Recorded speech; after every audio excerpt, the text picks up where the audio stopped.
பாராளுமன்ற தேர்தல் 2 கட்டம் பூர்த்தியாகி 190 பாராளுமன்ற தொகுதிகளில் தேர்தல் முடிஞ்சிருக்கு. ஏற்கனவே ஒரு தொகுதி அன்னபோஸ்டாக பிஜேபிக்கு அக்கௌண்ட் ஓப்பன் ஆகிருக்கு.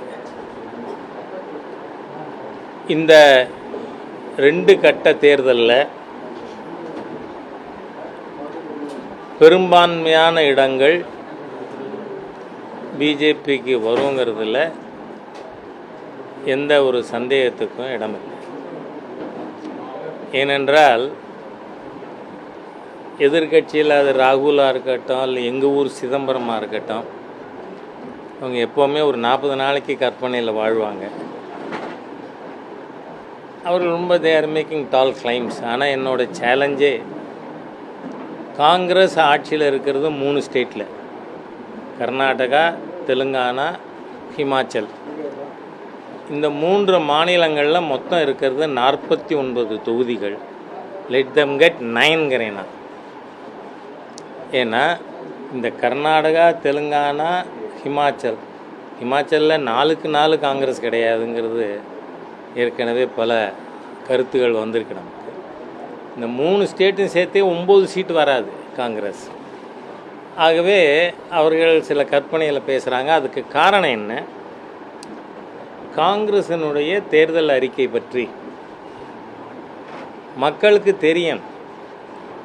அவங்களோட சொத்துக்களை அடித்து பறிக்க ஒரு கட்சி, ஒரு கூட்டணி தெளிவாக அவங்க மேனிஃபெஸ்டோவில் இருக்குது. ரீடிஸ்ட்ரிபியூஷன் ஆஃப் வெல்த்னா அர்த்தம் என்ன? சொத்துக்களை திரும்ப பகிர்ந்து கொடுக்க போகிறோன்னா நீ இருக்கிறத எடுக்கணும். அது எடுக்காமல் டிஸ்ட்ரிபியூஷன் சொன்னால் சர்க்கார்கிட்ட இருக்கிறத கொடுக்கறதா கூட இன்டர்பிரட் பண்ண முடியும். பட் என்ன ராகுல் காந்தி என்ன பேசியிருக்கார்? சொத்துக்களை எக்ஸ்ரே பண்ணணும்.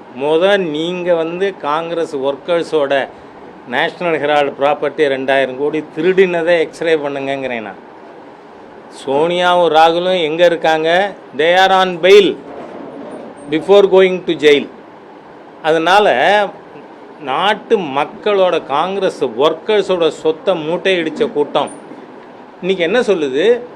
நாட்டு மக்கள்கிட்ட இருக்கிற சொத்துக்களை அக்ரிகேட் பண்ணி அதை ரீடிஸ்ட்ரிபியூட் பண்ணுவோம். இவர் என்ன வார்த்தை உபயோகப்படுத்தி இருக்கிறார் ராகுல்? பானிக்கா பானி தூத்கா தூது நிக்கல் ஜாயகான்னு. பானிக்கா பானி தூத்கா தூத் என்னங்கிறது அவங்களோட சொத்துக்களில். ஏன்னா நேற்று ஒரு பர்டினன்ட் கொஸ்டின் மாண்புமிகு பிரதமர் ரைஸ் பண்ணியிருக்கார். அந்த இஷ்யூக்கு நான் பின்னாடி வரேன். ஏன்னா இன்ஹெரிட்டன்ட் டேக்ஸ் பற்றி. ஆகவே காங்கிரஸ் கட்சி தெளிவாக அதுலேயும் என்னன்னு சொன்னால், பிஜேபி மத பிரச்சனை கொண்டு வருதா? இல்லை. அதில் ராஜஸ்தானில் மாண்புமிகு பிரதமர் பேசின 90 செகண்ட் பேசின விஷயத்தை எடுத்துக்கிட்டு இவ்வளோ கூச்சல் போடுறாங்க எதிர்கட்சியினர். அந்த 90 செகண்டில் எங்கேயாவது முஸ்லீம்ங்கிற வார்த்தை மாண்புமிகு பிரதமர் உபயோகப்படுத்தியிருக்காரா? இல்லை. ஊடுருவல்காரர்கள் சொல்லியிருக்கார். ஊடுருவல்காரர்கள் இந்தியாவில் இருக்காங்களா இல்லையா?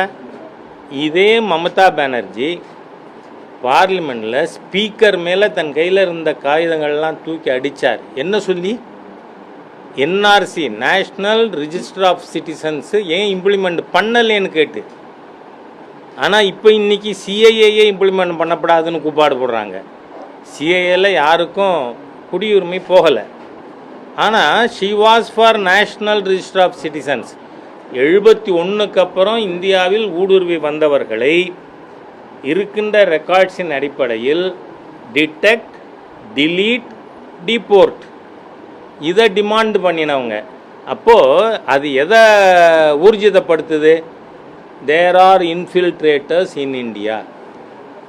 அப்போ அவங்கள பற்றி பேசினா உங்களுக்கு என்ன வருது நோக்காடு?